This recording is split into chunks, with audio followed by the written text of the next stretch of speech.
The sleights of hands that conflate consumption with virtue are a central theme in A Thirst for Empire, a sweeping and richly detailed history of tea by the historian Erika Rappaport. How did tea evolve from an obscure China drink to a universal beverage imbued with civilizing properties?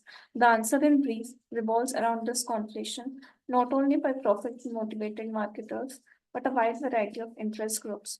While abundant historical records have allowed the study of how tea itself moved from West, Rappaport is focused on the movement of the idea of tea to suit particular purposes.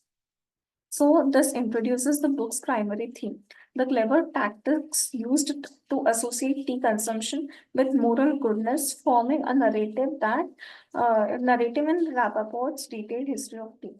The author poses a question central to the book, highlighting tea's transformation from a niche Chinese drink to a universal beverage and a symbol of sophistication and civilization. Now, the text suggests that this transformation was driven by different groups.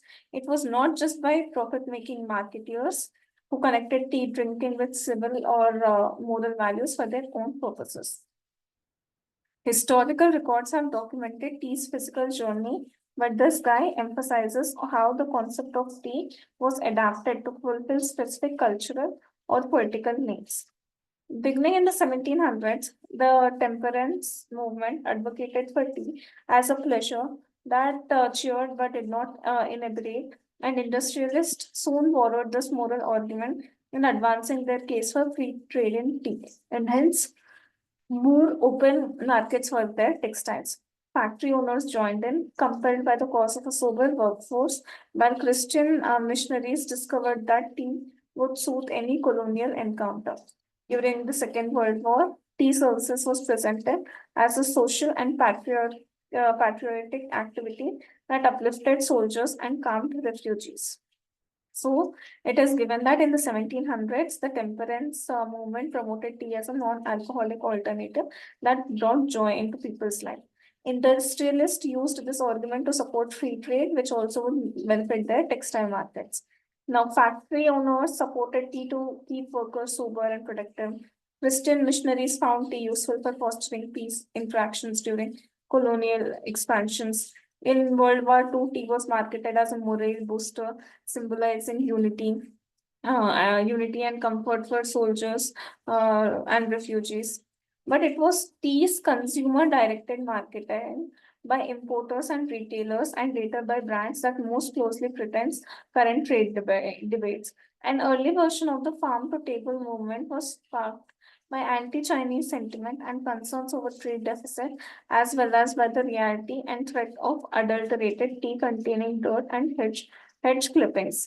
So, tea's history of being marketed directly to consumers by businesses foreshadows contemporary issues in global trade and branding. So, early campaigns promoting the direct sourcing of tea were influenced by anti-Chinese biases, economic concerns about trade and deficits, and health scares over contaminated tea. Lipton was soon advertising from the garden to teacup supply chains originating in British India and supervised by educated Englishmen. While tea marketing always presented direct consumer benefits, health, energy, relaxation, tea drinkers were also assured that they were participating in a larger noble project that advanced the causes of family, nation, and civilization. So the Lipton brand capitalized on these concerns by promoting its British Indian tea supply chain as trustworthy and ethically managed. Tea marketing emphasized personal benefits but also framed drinking tea as contributing to social and moral goals. Rappaport's treatment of her subject is refreshingly apolitical. Indeed, it is a virtue that readers will be unable to guess her political orientation. Both the miracle of markets and capitalism's dark underbelly are evident in Tea's complex story, as are the complicated effects of British colonialism. So the author notes that the Rappaport's analysis avoids political bias, and the author balances her narrative, presenting both the positive and negative aspects of capitalism and colonialism as they relate to tea. Commodity histories are now themselves commodities. Recent works investigate cotton, salt, cord, sugar, chocolate, paper, and milk, and morality market is now a commodity as well, applied to food, fair trade, apparel, and ecotourism.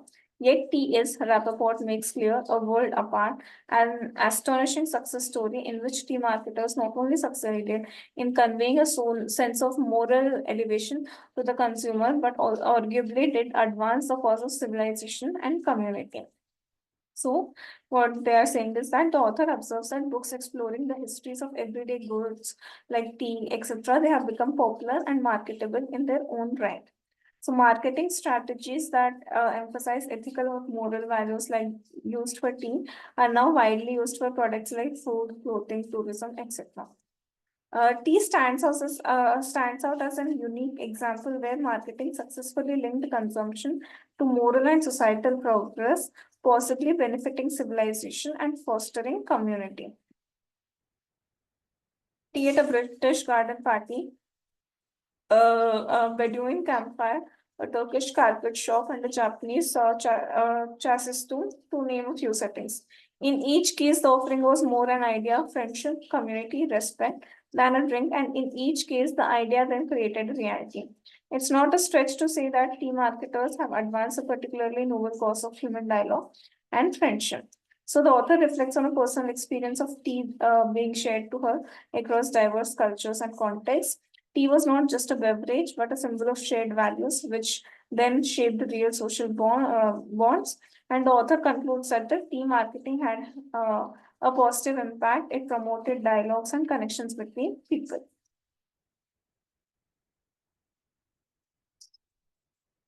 The Let's do questions.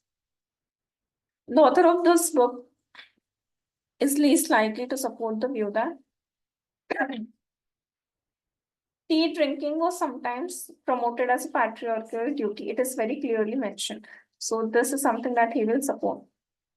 The ritual of drinking tea promotes congeniality and camaraderie. Yes, it builds friendship. Tea drinking has become a social ritual. Yes.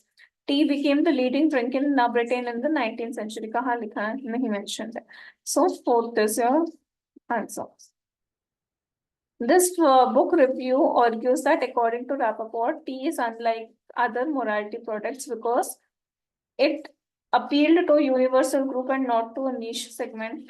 This one. So is it making something different? नहीं. But ये था कि इसके basis पे लोगों की friendships बढ़ रही थी. They used to have conversations. That was the main part. It had an actual beneficial effect on social interaction and society in general.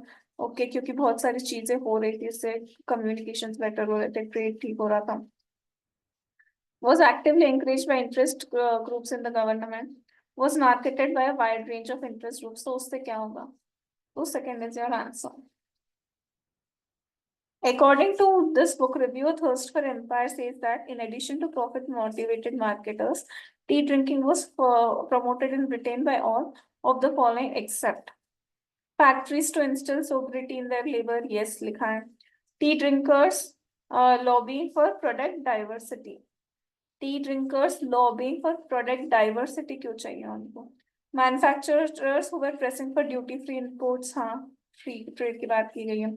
The anti-alcohol lobby as a substitute for the consumption of liquor given.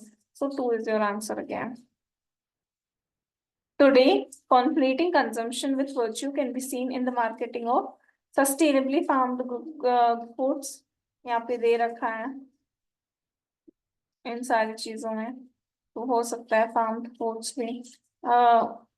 ergonomically designed products नहीं.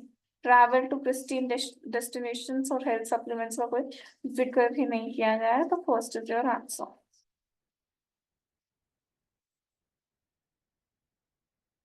Donald reported a powerful multi-sensory illusion occurring with audio-visual speech. They recorded a voice articulating a consonant ba ba ba and dubbed it with a face articulating another consonant ga ga ga. Even though the acoustic speech signal was well recognized alone, it was heard as another consonant after dubbing with in congruent visual speech, that is da da da. The illusion termed as the McGurk effect has been replicated many times and it has sparked an abundance of research. The reason for the great impact is that this is striking demonstration of multi-sensory integration, where that auditory and visual information is merged into an unified integrated perception. So when the auditory speech signal does not match the visual speech moments, the acoustic speech signal is confusing and the integration is imperfect. ये नहीं है main idea. Main idea ये है कि impact बढ़ता है, एक demonstrative striking demonstration में होता है, multi-sensory integration होता है. When the quality is poor, quality की बात ही नहीं कर रहे हम लोग. The McGurk effect, which is demonstration of multi-sensory integration, has been replicated many times. ये main idea नहीं है तुम्हारा. Visual speech mismatched with auditory speech can result in the perception of an entirely different message. This illusion is known as McGurk effect. Exactly what पूरा summarize करना है.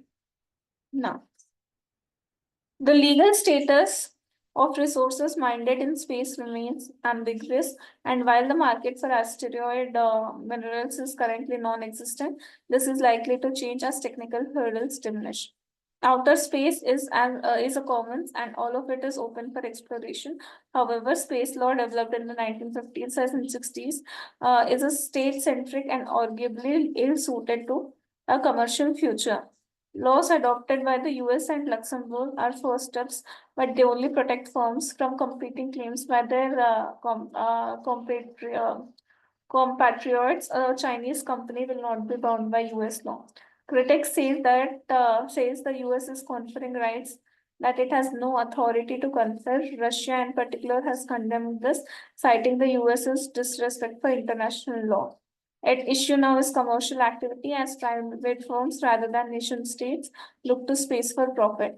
यहाँ space की बात हो रही है, यहाँ स्पेस की बात हो रही है, एस्ट्रॉइड की बात हो रही है, यहाँ भी हो रही है. तो 5-2-1 में तो किसी को कोई दिक्कत नहीं आ रही है. बाकी है तुम्हारा 3 और 4. 3 और 4 में कुछ तो यूएस क्रिटिक्स ने बोला कि कोई अथॉरिटी नहीं है कंफर्म करने का, तो रशियंस ने ये किया, कोई डिसरेस्पेक्ट है, इसकी बात हुई है.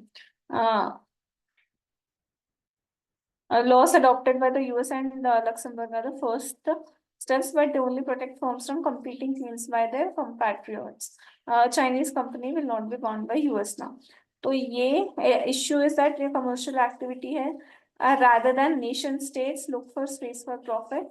तो इसका ये है कि थर्ड से कनेक्ट होता है.